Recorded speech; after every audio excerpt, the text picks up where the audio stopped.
lot of people come up missing. Feels like it might be a lot of that in order to control, traumatize. They want to monetize and traumatize. And they can control Shaq. They can control Charles Barkley. They can control LeBron James. They can control Jay-Z and Beyonce. But not you, man. But they can't control me. I knew in my bones that Janis Joplin would be an important new artist. And it was up to me. I was head of the company.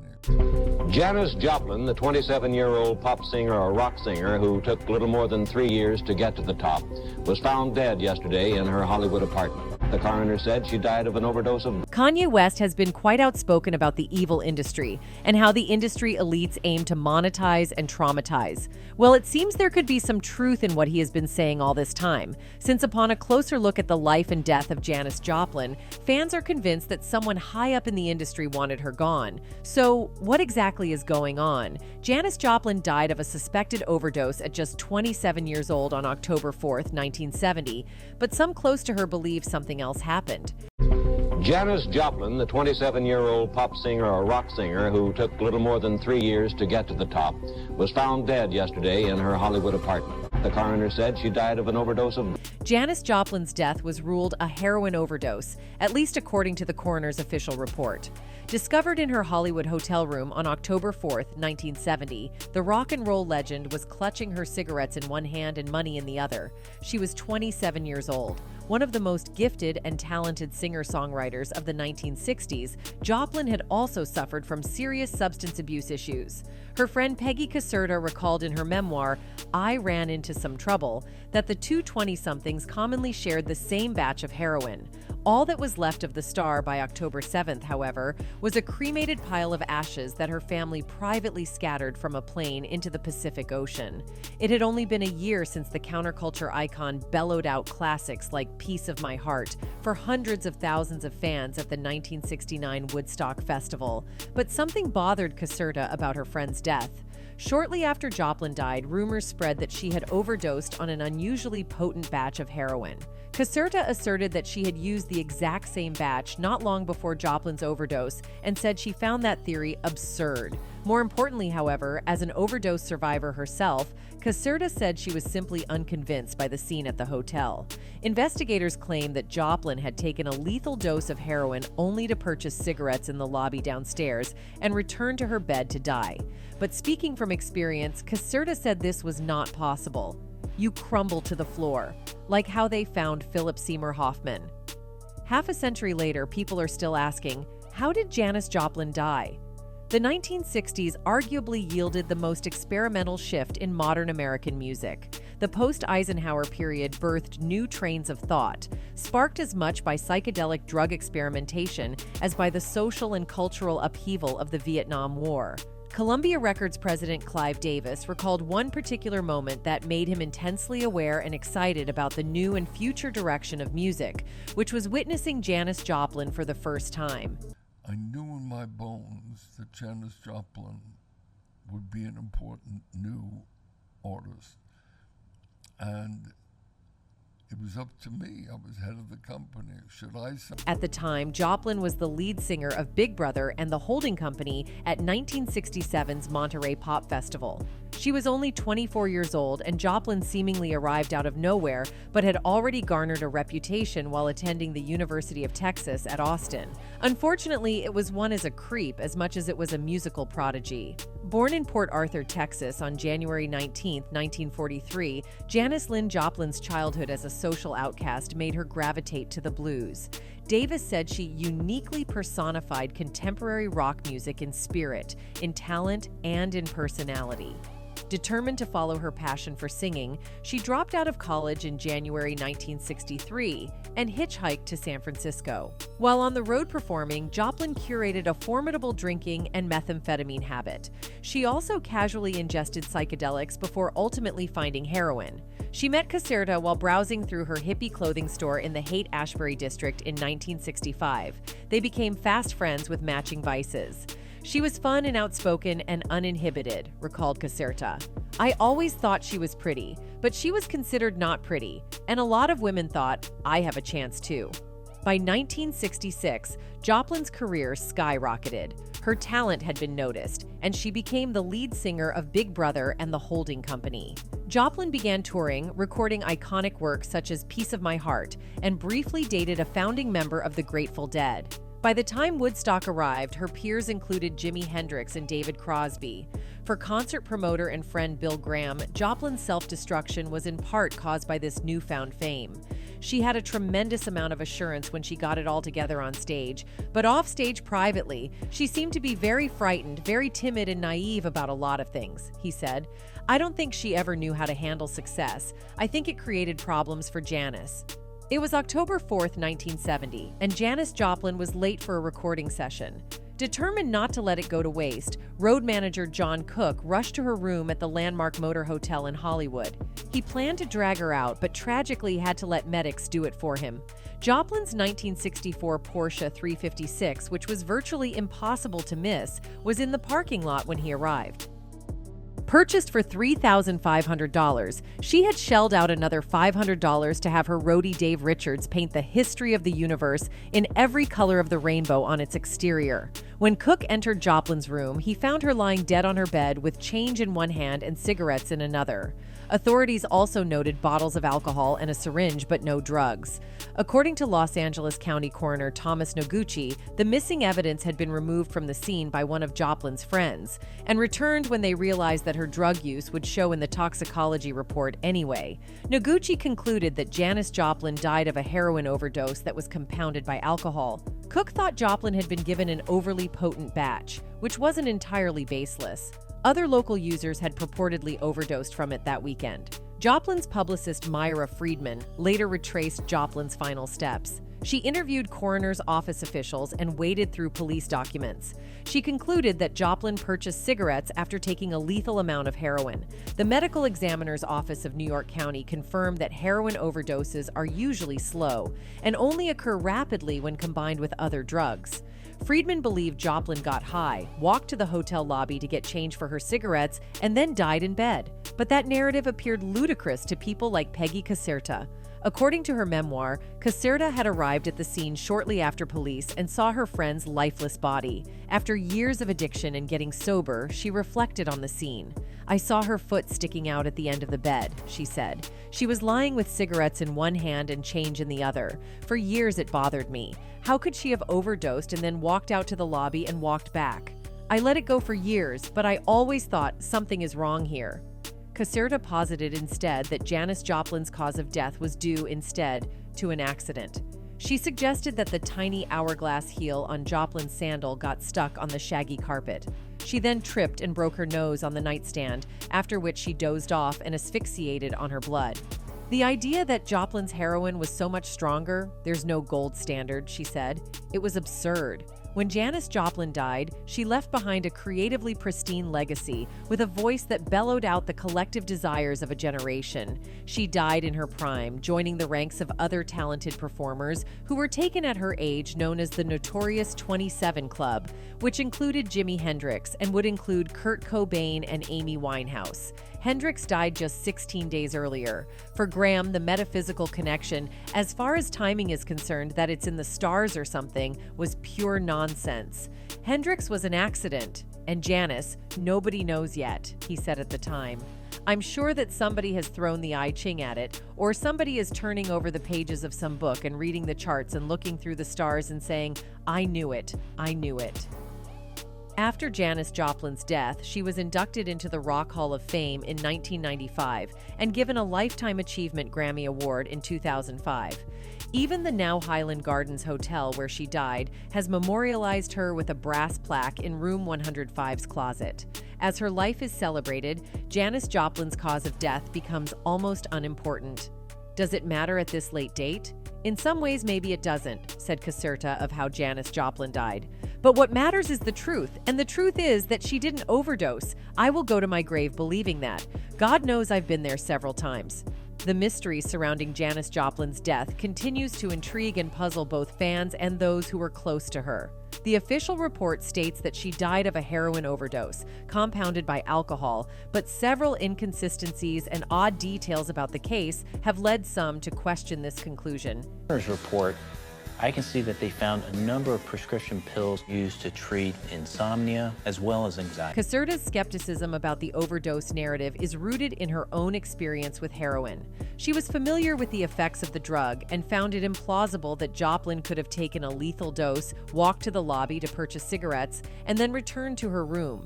Her theory that Joplin might have accidentally asphyxiated after a fall presents a different perspective on the events of that night. The idea that Joplin's heroin might have been unusually potent is also contentious. While other local overdoses were reported around the same time, Caserta's use of the same batch without incident raises questions about this explanation. Furthermore, the removal and subsequent return of drug evidence by Joplin's friends add an element of intrigue to the case, suggesting potential tampering with the scene. There are also broader questions about the pressures and challenges Joplin faced as a pioneering female rock star. Her rapid rise to fame brought with it immense scrutiny and personal struggles. Offstage, she was described as frightened, timid, and naive about many aspects of life, which could have made her vulnerable to those around her. Given these complexities, some have speculated that foul play might have been involved in Joplin's death. It also doesn't help that Clive Davis had signed her prior to her demise. I knew in my bones that Janis Joplin would be an important new artist. And it was up to me. I was head of the company. Should I say? Their professional relationship began after Davis saw Joplin's electrifying performance at the Monterey Pop Festival in 1967. Impressed by her raw talent and commanding stage presence, Davis decided that Columbia Records needed her on their label. Signing Janis Joplin was a significant move for Davis and Columbia Records. Joplin's voice and persona were a perfect fit for the label's burgeoning rock roster. Davis believed in Joplin's potential and supported her artistic vision. This support was crucial as Joplin navigated the male-dominated music industry, which often failed to take female rock artists seriously. While their professional relationship was rooted in mutual respect and admiration, there were moments that revealed the complexities of their interactions. Joplin was known for her bold and uninhibited personality, which sometimes led to unconventional and provocative behavior. In her interactions with Davis, she once reportedly propositioned him.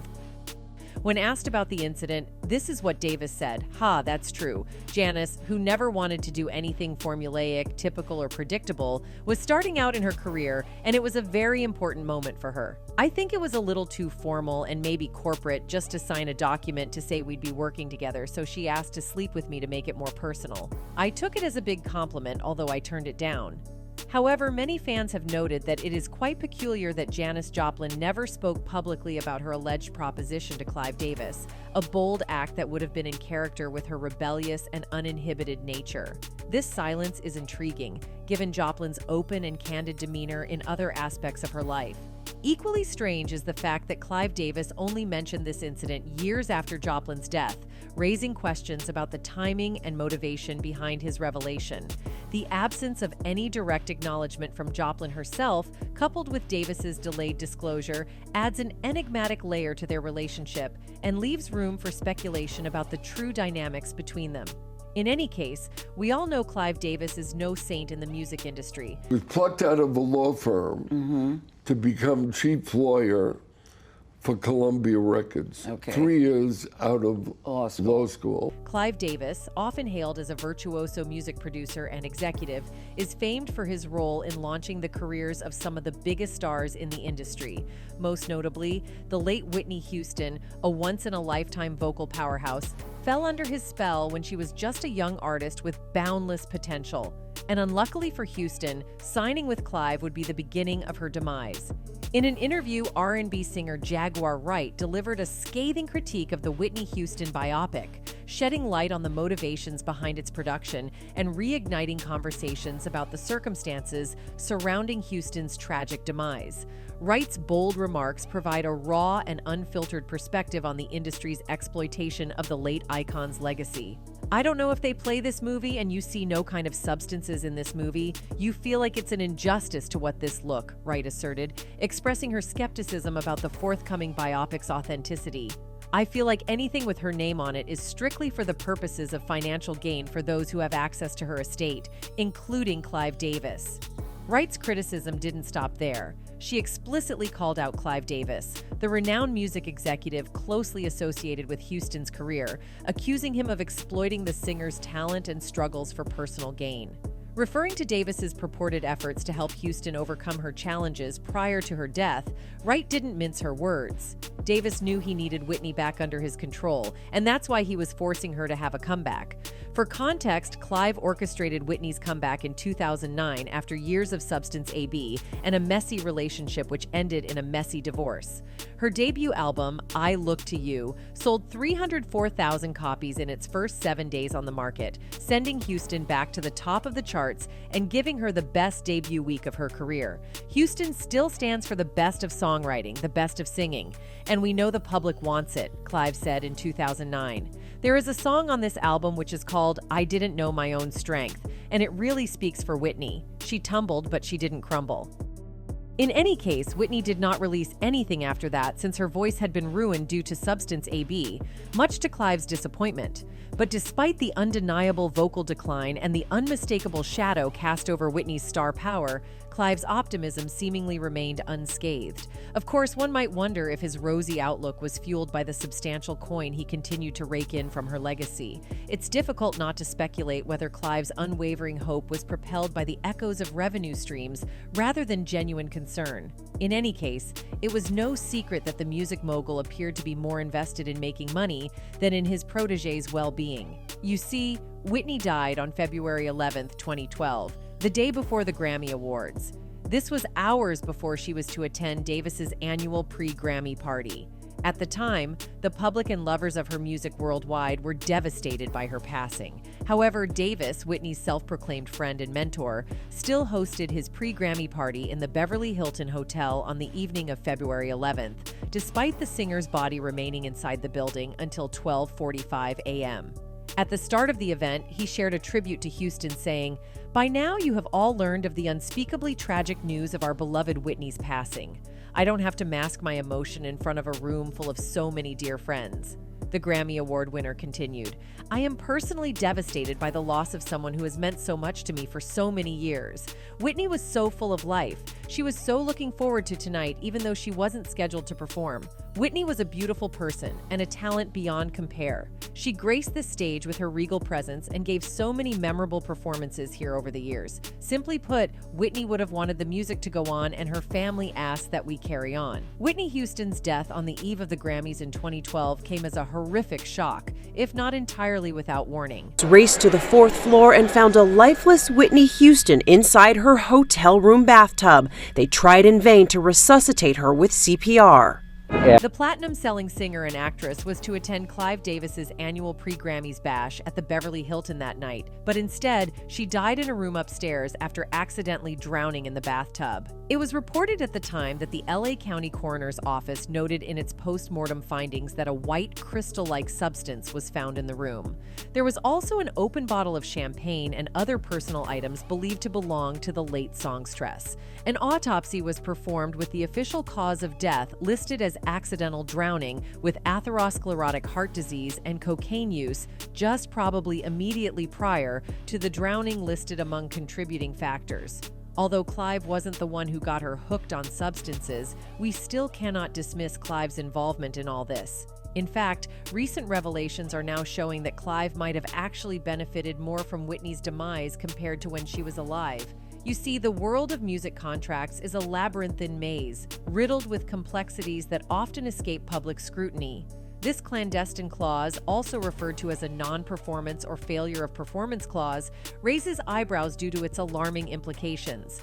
This clause is a contractual provision that grants recording companies the astonishing power to rake in immense profits, even in the face of an artist's untimely demise. This seemingly nefarious maneuver ensures that record labels are entitled to claim not only their investments, but also a substantial portion of the artist's earnings from various revenue streams. The mechanism, shrouded in secrecy, empowers companies to secure hefty insurance policies against the artist's projected earnings, effectively making them beneficiaries of the the artist's life and death.